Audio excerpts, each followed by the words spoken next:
Një shtetas shqiptar I dënuar me 7 vite burg nga drejtësia italiane për krime të rënda kundër personit është vënë në prangat e policisë në qytetin e Elbasanit si rezultat e një operacioni të mirë koordinuar mes policisë shqiptare në bashkëpunim me partnerët italian.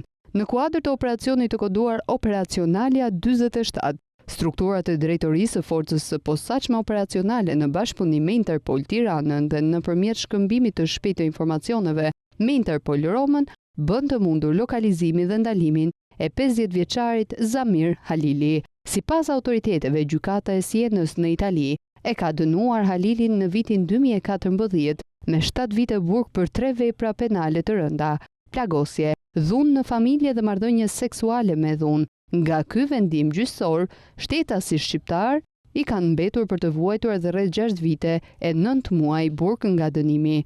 Halili ishte shpallur në kërkim ndërkombëtar nga autoritetet italiane dhe fshihej në Shqipëri deri në momentin e kapjes së tij nga autoritetet vendase.